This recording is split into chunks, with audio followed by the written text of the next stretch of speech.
Hello, नमस्कार। वीर सिंह महिला YouTube channel पर आपका हार्दिक स्वागत एवं अभिनंदन है। हम पढ़ रहे थे राजस्थान की चित्रशैली के बारे में।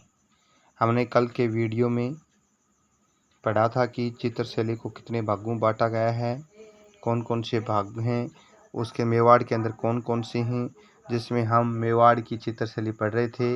मेवाड़ की चित्रशैली में हम दो चित्रशैली पढ़ ली थी, एक उदयपुर चित्रशैली और नाथद्वार चित्रशैली।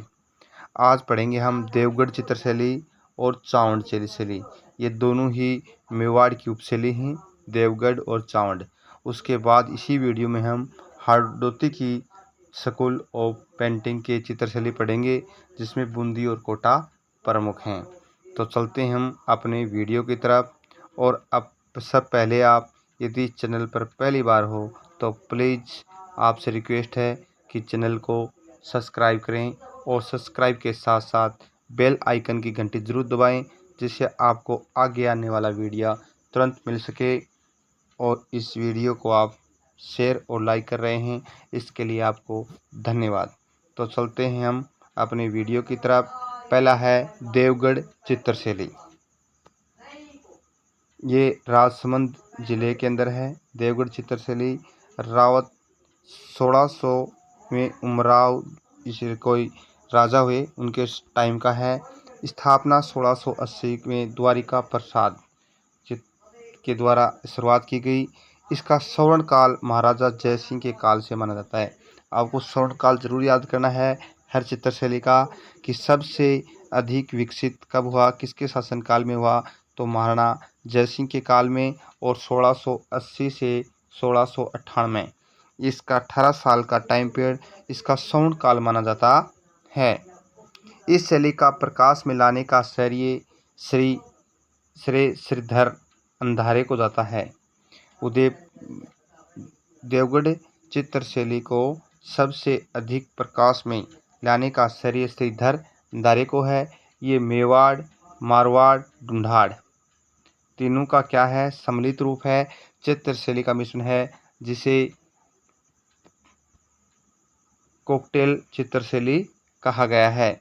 इस चित्रशैली में मोती महल, अजारा हवेली के भित्ति चित्रों का भी क्या है, आकर्षण है। देवगढ़ चित्रशैली की विशेषता पढ़ेंगे हम, क्या क्या विशेषता हैं।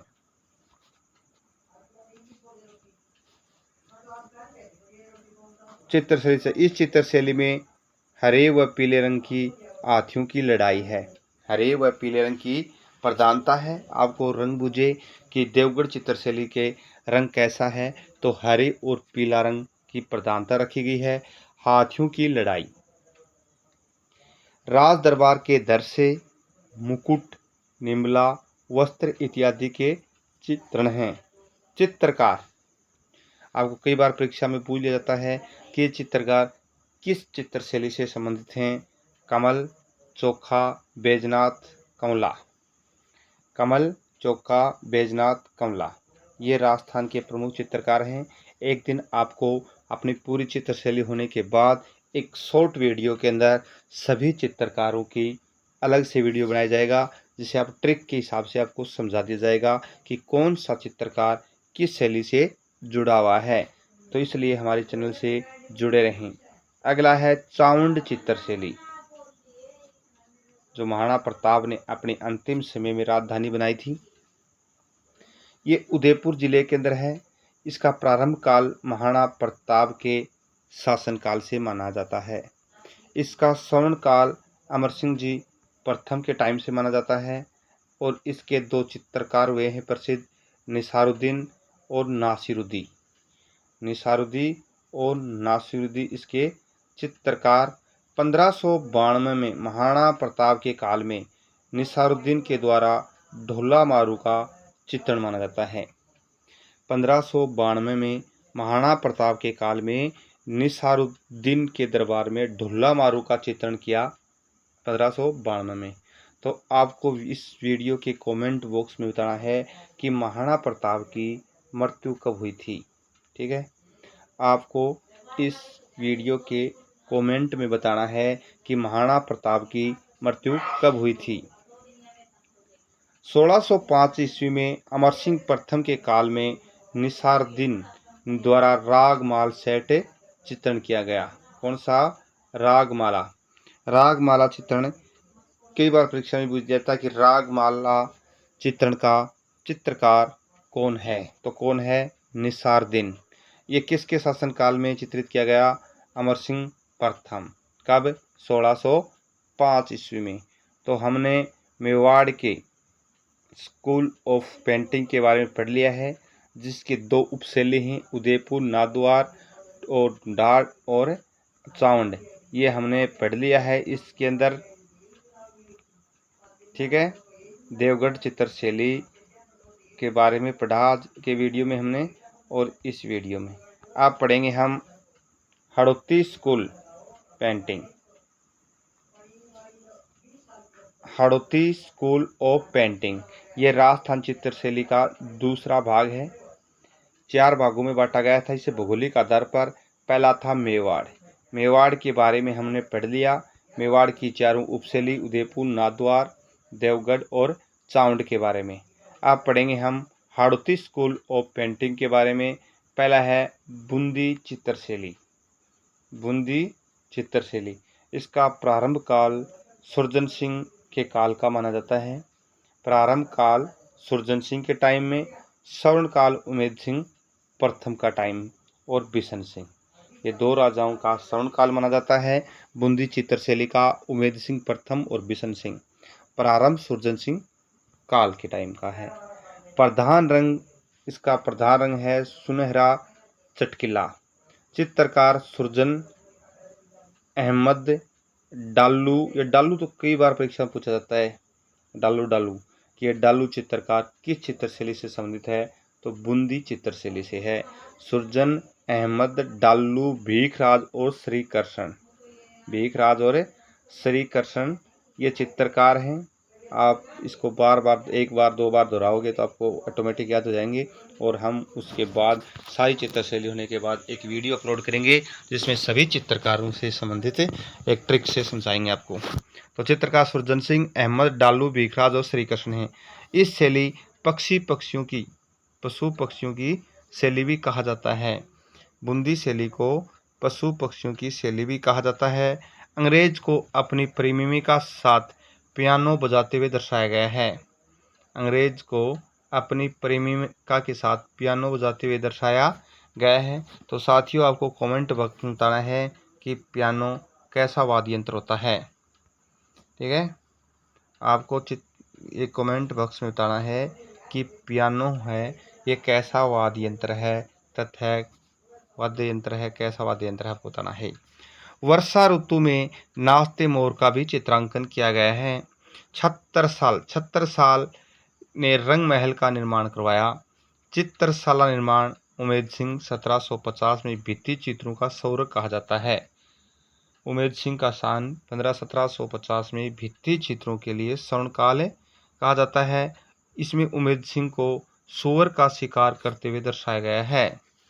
चित्रकार में उमेद सिंह को सूअर का शिकार करते हुए दर्शाया गया ही 1750 के टाइम का है। भाव सिंह के काल में चित्रशैली पर भोग विलासिता का प्रभाव शुरू हो चुका था। रतन सिंह हाडा चित्रकला प्रेमी होने के कारण जहांगीर द्वारा सुर बुलंद राय की उपाधि दी। ये देखो कितना महत्वपूर्ण प्रश्न बनता है परीक्षा के लिए कि रतन सिंह हाडा को चित्रकला प्रेमी होने के कारण जहांगीर द्वारा कौन सी उपाधि दी गई? तो सर बुलंद राय की उपाधि दी गई। कौन सी? सर बुलंद राय की। ये तो बात आपको नोट लगा के लिख लेना है। बहुत महत्वपूर्ण प्रश्न मिलता है परीक्षा के लिए, तहत परीक्षा को ध्यान में रखते हुए। ठीक है, चित्रशैली के अंदर आपको पूछे कि सर बुलंद राय की उपाधि किसने दी रतन सिंह हाडा को? तो जहांगीर ने। जहांगीर द्वारा सर बुलंद राय की उपाधि किस राजा को दी गई? तो रतन सिंह हाडा को दी गई। ठीक है, विशुद्ध राजधानी चित्रकला का प्रारंभ बूंदी चित्रशैली से माना जाता है। इस शैली में मेवाड़ चित्रशैली से प्रभावित ये चित्रशैली राग भैरव, इलाहाबाद, प्रयागराज संरक्षित रागनी दीपक, बनारस संग्रहालय में संरक्षित कर चित्रित की गई है इसे। ठीक है, अब भावी सिंह के काल में मतीराम के रस राज ग्रंथ की भी रचना की गई। भावी सिंह के काल में रस राज ग्रंथ की रचना। अन्य प्रमुख चित्र हैं बारहमास, रागमाला, चक्रधार, पायजामा, अंतपुर के चित्र, भोग विलास के चित्र और खजूर के वृक्ष के चित्र हैं। ये आपको याद रखना है कौन कौन से प्रमुख चित्र हैं। बूंदी चित्रशैली के बारहमासा, रागमाला, चक्रधार, पायजामा, अंतपुर के चित्र, भोग विलास के चित्र और खजूर के वृक्ष के चित्र। अब है कोटा चित्रशैली।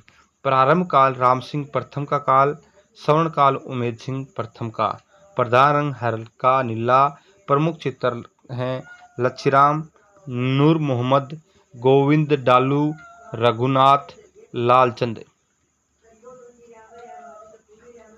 इस शैली का शिकार की चित्रशैली कहा जाता है। इस शैली को शिकार की चित्रशैली कहा जाता है। जिस तरह बूंदी चित्रशैली को पशु पक्षियों की चित्रशैली कहा जाता है, इस शैली के शिकार को चित्रशैली कहा जाता है। भगवान राम की हिरण का शिकार व महिलाओं को शिकार करते हुए भी दर्शाया गया है। झालिम सिंह के द्वारा निर्मित झाला हवेली भीतरी चित्रों का क्या है, आकर्षण रहा है। डालू राम ने 1640 ईस्वी में रागमाला सेट का चित्रण किया। यह आपको कई बार परीक्षा में कई पेपरों में प्रश्न आता है कि डालू राम ने कौन से चित्रण किया, तो रागमाला सेट का। कब? 1640 में। डालू राम कहाँ से संबंधित हैं? कोटा से। विशेषता है शेर, बतख, खजूर, मृगनयनी आँखें, आम पात्रों के समान आँखों का चित्रण किया गया है कोटा बूंदी शैली लिए। तो आज के लिए इतना ही। यदि आप इस चैनल पर पहली बार हो तो प्लीज़ चैनल को सब्सक्राइब करें। आपको 2 प्रश्न पूछे गए हैं। पहला प्रश्न है कि महाराणा प्रताप की मृत्यु कब हुई, और उससे अगला है पियोनो बजाते हुए दर्शाया गया है इसको। तो पियोनो कैसा वाद्य यंत्र होता है, ये आपको कमेंट बॉक्स में बताना है। धन्यवाद।